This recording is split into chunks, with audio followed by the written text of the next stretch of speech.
बिस्मिल्लाहिर्रहमानिर्रहीम। अस्सलाम वालेकुम स्टूडेंट्स। आज का जो हमारा टॉपिक है वो चैप्टर नंबर 8 में से रोल ऑफ आयरन के हवाले से है। इससे पहले जो हमने चैप्टर पढ़ा है उसमें आपने रोल ऑफ प्रोटीन्स के हवाले से, कैल्शियम के हवाले से पढ़ा था, नाइट्रोजन के हवाले से पढ़ा था और कार्बोहाइड्रेट्स के हवाले से पढ़ा था आपने। और इसके अलावा हमने फर्टिलाइजर्स के हवाले से भी डिस्कस किया था। तो इसका मैं थोड़ा सा आपको ओवरऑल व्यू दे देता हूँ कि ये तमाम चीज़ें क्या हैं और इनको हमने कैसे स्टडी करना है, ताकि आपको एक रिव्यू माइंड के अंदर आ जाए, आपको बातें पता चल जाएं। सबसे पहले हमने स्टार्ट किया था न्यूट्रिशन के हवाले से इस चैप्टर के अंदर कि न्यूट्रिशन क्या होती है।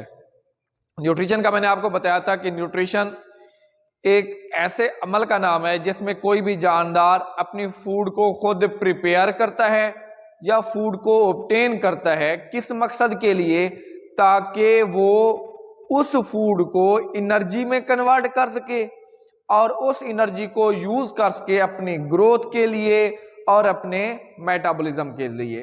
तो ऐसा प्रोसेस जिसमें कोई भी जानदार फूड को हासिल करता है या फूड को प्रिपेयर करता है और उसके बाद वो क्या करता है, उसको कन्वर्ट कर देता है एनर्जी के अंदर, ताकि उस एनर्जी को अपनी ग्रोथ के लिए क्या कर सके, यूटिलाइज कर सके। तो फिर उसके बाद मैंने बात की थी कि न्यूट्रिशन लफ्ज न्यूट्रिएंट से निकला हुआ है। तो न्यूट्रिएंट्स वही कंपाउंड एलिमेंट्स होते हैं जिनको एनर्जी हासिल करने के लिए कन्वर्ट किया जा रहा होता है, इसको कन्वर्ट करते हैं। उसके बाद फिर आपने इसमें ऑटोट्रॉफ्स और हीटोट्रॉफ्स के बारे में पढ़ा था कि ऑटोट्रॉफ्स वो होते हैं जो अपनी खुराक खुद बनाते हैं और हीटोट्रॉफ्स वो होते हैं जो अपनी खुराक खुद तो नहीं बनाते, depend upon on the other organism, के वो दूसरे ऑर्गेनिज्म के ऊपर डिपेंड करते हैं किस चीज के लिए, अपनी फूड के लिए। ऑटोट्रॉफ्स में आपके पास प्लांट्स आ जाते हैं जो खुराक खुद बनाते हैं, हीटोट्रॉफ्स में आपके पास एनिमल्स आ जाते हैं जो अपनी खुराक खुद नहीं बनाते। तो उसके बाद आपने याद रखना है कि नेक्स्ट हमने पढ़ा था इसी में फर्टिलाइजर्स के हवाले से कि फर्टिलाइजर्स खास किस्म के केमिकल कंपाउंड्स होते हैं जिनको जमीन में अगर ऐड किया जाए तो उससे जो पौधे हैं उनकी ग्रोथ के अंदर, उनकी प्रोडक्शन के अंदर इजाफा हो जाता है। तो ये ऑर्गेनिक भी होते हैं, इनऑर्गेनिक भी होते हैं। फिर उसमें आपने कार्बोहाइड्रेट्स के हवाले से पढ़ा था कि जितना भी हम फूड खाते हैं उसका 2 से 3% हिस्सा कार्बोहाइड्रेट्स के ऊपर मुश्तमिल होता है। Carbohydrates main source of energy होते हैं। उसके बाद लिपिड आपने पढ़ा था कि लिपिड जो है सैचुरेटेड होते हैं, अनसैचुरेटेड होती है, फैटी एसिड और ग्लाइसरोल से मिलकर बने होते हैं। जो आपके पास सैचुरेटेड होते हैं उसमें कार्बन हाइड्रोजन के साथ बॉन्ड बनाता है, जबकि अनसैचुरेटेड में कार्बन हाइड्रोजन के साथ बॉन्ड नहीं बनाता, बल्कि वो एक दूसरे के साथ क्या करते हैं, डबल बॉन्ड बनाते हैं।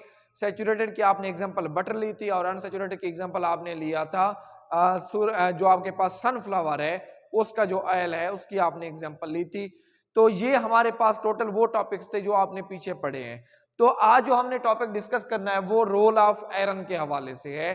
आपको पता है कि ये भी एक आपके पास माइक्रो एलिमेंट है, ये आपके पास ऐसा एलिमेंट है जो हमें स्मॉल क्वांटिटी के अंदर नीडेड होता है हमारी बॉडी के अंदर, इसकी ज्यादा क्वांटिटीज नीडेड नहीं होती, क्योंकि अगर ये ज्यादा आता है तो फिर भी नुकसानदेह है, अगर कम आता है तो फिर भी नुकसानदेह है। तो इस वजह से इनकी एक खास अमाउंट जो है वो हमें नीडेड होती है ताकि हमारी जो बॉडी है वो सही तरीके से वर्क कर सके। तो हमने देखना ये है कि ये आयरन जो है कहां कहां से हमें मिलता है, इसके सोर्सेज क्या हैं और ये हमारी बॉडी के कौन से फंक्शंस के अंदर क्या करता है, हमारी हेल्प आउट करता है। तो रोल ऑफ आयरन में आपने याद रखना है कि इसका पहला रोल क्या है, it play a major role in transport of oxygen and storage, कि ये चीजों को स्टोर करने में भी क्या कर रहा होता है, मदद कर रहा होता है। और इसके अलावा ट्रांसपोर्ट ऑफ ऑक्सीजन में भी हमारी मदद करता है। आप अच्छे तरीके से जानते हैं कि ऑक्सीजन हमारी बॉडी का लाजमी पार्ट होती है और इसे रेड ब्लड सेल्स के जरिए ट्रांसपोर्ट किया जाता है थ्रू आउट द बॉडी। और अगर हमारी बॉडी ऑक्सीजन की सही प्रॉपर कंसंट्रेशन हमारी बॉडी को नहीं मिल रही तो हमारी बॉडी सही तरीके से वर्क नहीं कर पाती। तो इस वजह से अगर हमारी बॉडी ने सही तरीके से वर्क करना है तो उसके लिए ऑक्सीजन की ट्रांसपोर्ट लाजमी है। और ऑक्सीजन को आपको पता है ट्रांसपोर्ट किया जाता है from lungs to all part of the body by the help of blood cells which will be named as red blood cells. उसके ऊपर क्यों, उसकी मदद से कैसे, कि उसके ऊपर एक प्रोटीन अटैच होती है जिसका सेंट्रल मॉलिक्यूल जो है वो आयरन होता है। अब उस हीमोग्लोबिन प्रोटीन ने ऑक्सीजन को कैरी करना होता है और थ्रू आउट द बॉडी पहुंचाना होता है। अब अगर उस हीमोग्लोबिन प्रोटीन के अंदर आयरन मौजूद है तो वो सही तरीके से ऑक्सीजन को कैरी करेगी और थ्रू आउट द बॉडी पहुंचाएगी। अगर वो सही तरीके से ऑक्सीजन को कैरी नहीं कर रही तो इट्स मीन दैट कि उस प्रोटीन के अंदर जो आयरन है वो सही तरीके से मौजूद नहीं है। तो it's mean that it's carrying capacity totally depend upon on the concentration of iron or presence of iron. If iron is present, then hemoglobin carry out oxygen throughout the body in well concentration. अगर वो सही तरीके से मौजूद नहीं है तो फिर हीमोग्लोबिन जो है वो सही तरीके से ऑक्सीजन को कैरी नहीं कर पाएगी। तो ये इसका सबसे पहला और इंपॉर्टेंट रोल होता है कि ये ऑक्सीजन को कैरी करने में मदद करती है और दूसरा ये स्टोरेज में भी क्या कर रही होती है, मदद कर रही होती है।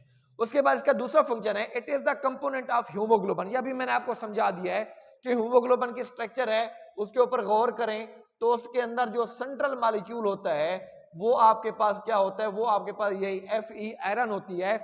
और हीमोग्लोबिन आपको पता है रेड ब्लड सेल्स के ऊपर होती है। काम क्या है मैं ऊपर भी आपको बता चुका हूं, ऑक्सीजन को कैरी करना। तो अगर हीमोग्लोबिन में आयरन मौजूद है तो ये ऑक्सीजन को सही तरीके से कैरी करेगी। अगर इसमें ऑक्सीजन आयरन मौजूद नहीं है तो ये सही तरीके से ऑक्सीजन को कैरी नहीं कर पाएगी, जिसकी वजह से हमारी बॉडी के अंदर ऑक्सीजन की कमी हो जाएगी और से डिफरेंट किस्म की जो डिजीजेस हैं वो भी लग सकती हैं। Haemoglobin in red blood sales के रेड ब्लड सेल्स के अंदर वो मौजूद होती है एंड मायोग्लोबिन इन मसल्स, और मसल्स में ये मायोग्लोबिन को क्या करने में, मायोग्लोबिन को ये बनाने के अंदर क्या कर रही होती है, मदद कर रही होती है। मायोग्लोबिन का काम क्या होता है कि ये मसल्स के अंदर ऑक्सीजन को कैरी करती है। तो यहाँ पर भी ये क्या कर रही होती है, मायोग्लोबिन की भी हेल्प कर रही होती है ऑक्सीजन को कैरी करने में। उसके अलावा ये सेलुलर एनर्जी प्रोडक्शन यानी कि सेल के अंदर एनर्जी को प्रोड्यूस करने में भी क्या कर रही होती है, मदद कर रही होती है। इट एक्ट एज उसके बाद वो कह रहे हैं कि एक्ट एज अ को फैक्टर, कि ये को फैक्टर के तौर पर भी क्या कर रहे होता है, काम कर रहा होता है। को फैक्टर आप एंजाइम्स के अंदर पढ़ चुके हैं कि को फैक्टर नॉन प्रोटीन पार्ट होते हैं जो एंजाइम के काम करने के लिए जरूरी होते हैं। It also support immune system के, ये जो हमारा इम्यून सिस्टम है जिसे इम्यूनिटी कहते हैं, जो हमारी बॉडी की हिफाजत करता है against different disease and germs, ये उसका भी क्या होता है, इंपॉर्टेंट पार्ट होता है और उसमें भी ये क्या कर रहा होता है, अपना रोल प्ले कर रहा होता है। अब इसके आ जाते हैं सोर्सेज। इसके सोर्सेज में पहला आपके पास सोर्स क्या है, रेड मीट, क्या आप जो गोश्त खाते हैं उसके अंदर ये प्रेजेंट होती है। इसके अलावा एग हम लोग यूज करते हैं, एग योक, उसके अंदर ये क्या होती है, प्रेजेंट होती है। और इसके अलावा उसने व्हीट का बताया, उसमें पाई जाती है। फिश का बताया, इसमें पाई जाती है। तो ये तमाम इसके सोर्स हैं, इनको अगर हम लोग यूज करेंगे तो हमें आयरन जो है वो इजिली हमारी बॉडी के अंदर अवेलेबल हो सकती है। क्या है इसमें, red meat, egg yolk, wheat and fish. इसके और भी बहुत सारे सोर्स हो सकते हैं लेकिन ये भी उनमें से ही एक ही है। उसके बाद इसकी डिफिशियंसी, इसकी जो डेफिशिएंसी है वो एक डिजीज काज करती है जिसको आप लोग नाम देते हैं अनीमिया।